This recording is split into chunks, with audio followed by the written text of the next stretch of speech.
आजकल हम लोग इतने कमजोर हो गए हैं कि हमारे दिमाग में आया हुआ एक गलत थॉट हमें बिल्कुल रुला कर रख सकता है। जितना ज्यादा हम उस थॉट से दूर जाने की कोशिश करेंगे उतना ज्यादा वो हमारे मन को जकड़ता चला जाएगा। उसके बाद ओवर थिंकिंग, स्ट्रेस, डिप्रेशन, ये सब हमारे मन की ही बीमारी है और ये बीमारियां किसी दवाई से ठीक नहीं होती। इन सबको ठीक करने के लिए हमें उस कमजोर मन को ताकतवर बनाना पड़ता है। और जैसे ही तुम्हारा मन ताकतवर बन जाता है, बाहर तुम्हारे साथ कुछ भी होता रहे, अंदर तुम हमेशा मजे में रहते हो। इस वीडियो को देखने के बाद तुम्हें जिंदगी को देखने का एक अलग नजरिया मिलेगा और अगर किसी भी इंसान ने इन बातों को अपनी जिंदगी में नजरअंदाज कर दिया तो उसका मन उसको खा जाएगा।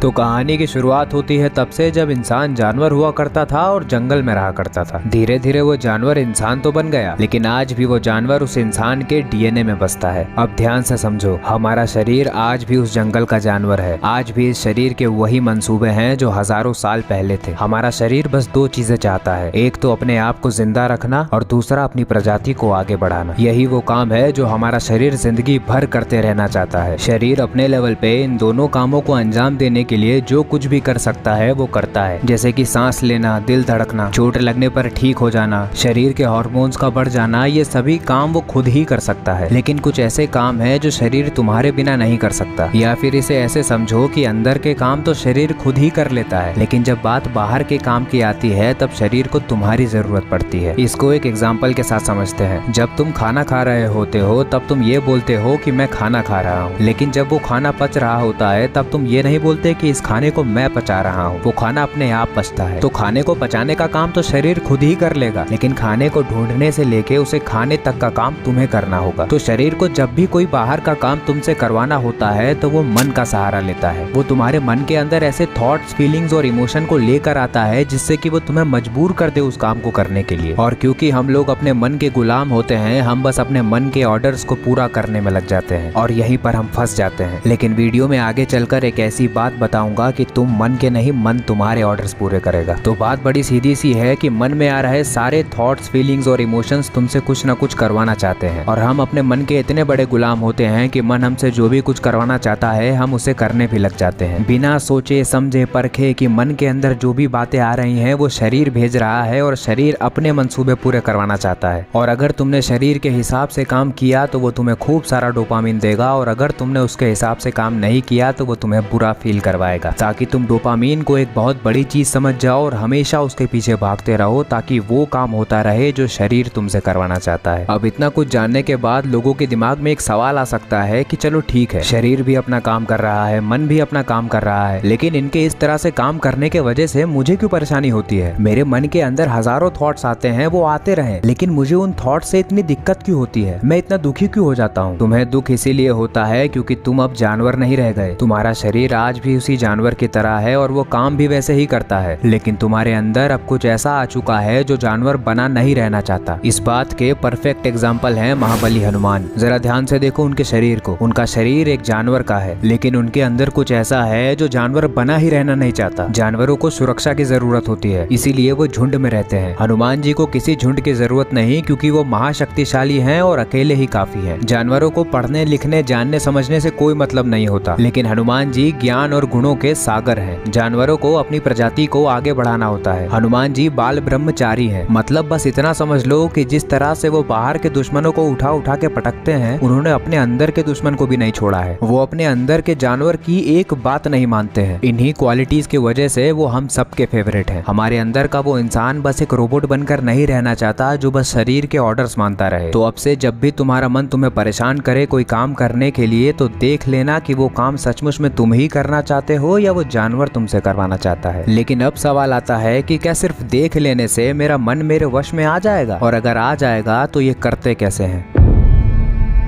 जानवरों में और हम में सबसे बड़ा फर्क यही होता है कि जानवरों के पास 2 आंखें होती हैं और हमारे पास 3 आंखें। तीसरी आंख का नाम सुनते ही हमारे दिमाग में महादेव का ख्याल आता है। तो चलो उन्हीं के एग्जाम्पल से समझाता हूँ कि ये तीसरी आंख होती क्या है और इसको खोलते कैसे है। हमारी जो 2 फिजिकल आंखें होती हैं वो बाहर की दुनिया को देखती हैं और जो हमारी तीसरी आंख होती है वो हमारे अंदर की दुनिया को देखती है, मतलब कि हमारे मन को देख सकती है। अगर आप अपने मन को देखें तो आपको पता चलेगा कि आप हमेशा अपने थॉट्स और इमोशन से लड़ते रहते हैं कि वो आपके मन में ना आए। लेकिन जिस इंसान की तीसरी आंख खुल जाती है वो अपने थॉट्स और इमोशन से लड़ता नहीं है, वो बस उन थॉट्स और इमोशन से अलग हटकर उन्हें बस देखता है। वो अपने ही मन के अंदर उतरकर अपने आप को ही देख सकता है। एक बात अच्छे से समझ लो कि अगर तुम अपने थॉट से लड़ने चले गए तो तुम कभी नहीं जीत पाओगे। तुम्हें बहुत ऐसा लगेगा कि तुम उस थॉट से लड़ रहे हो, तुम ओवर थिंकिंग कर रहे हो तो तुम जीत जाओगे। वो थॉट तुम्हारी दुखती नस पर हाथ रखेगा और तुम्हारी पकड़ ढीली हो जाएगी। तुम्हारे थॉट्स बिल्कुल बाली की तरह है, अगर तुम उससे लड़ने गए तो तुम्हारी आधी शक्ति तुम्हारे मन के पास चली जाएगी। तुम्हें लड़ना नहीं है, तुम्हें बस देखना है, मन से बाहर निकलकर बस देखना है। और देखने का असली मतलब जानना है तो महादेव को याद करो। क्या होता है जब उनकी तीसरी आंख खुल जाती है? जब महादेव की तीसरी आंख खुलती है तब बाहर जो भी कुछ होता है वो भस्म हो जाता है। इस बात का मतलब ये है कि बाहर की दुनिया में तुम्हें क्या पाना है और क्या नहीं पाना है इस बात को भूल जाओ। पहले ये देखो कि तुम्हारे अंदर ये कौन बैठा है जो ये सब पाना चाहता है। अपनी तीसरी आंख का इस्तेमाल करो और देखो उस मन को। जब तुम अपने आप को अपने मन से अलग करके देखने लग जाओगे, जब तुम्हें ये भी दिखने लग जाएगा कि मन कितनी सारी चालें चल रहा है, तुम्हें कितनी सारी बातें बता रहा है शरीर की इच्छा पूरी करने के लिए, और जब तुम्हें दिखने लग जाएगा कि कोई भी थॉट, कोई भी फीलिंग, कोई भी इमोशन तुम्हारे मन में क्यों आ रही है और वो तुमसे क्या करवाना चाहती है, तब समय आ जाएगा कि तुम अपने मन को भाव देना ही छोड़ दोगे। और जिस दिन से तुमने तुम्हारे मन को भाव देना ही छोड़ दिया, उस दिन से तुम्हारा मन तुम्हारे वश में आना शुरू हो जाएगा। क्योंकि शरीर को अपने काम निकलवाने के लिए मन की जरूरत है, और मन कुछ भी करके थॉट्स, फीलिंग्स और इमोशंस लेकर आएगा तुम्हारे पास कि तुम उसका काम कर दो। लेकिन तुम मन को देखकर सिर्फ और सिर्फ एक चीज करोगे जिसे कहते हैं इग्नोर। अब तुम एक ऐसी स्टेज पर आ जाओगे कि मन तुमसे अपना काम करवा ही नहीं पाएगा, बल्कि तुम मन से अपना काम करवाओगे। लेकिन ये आखिर होगा कैसे?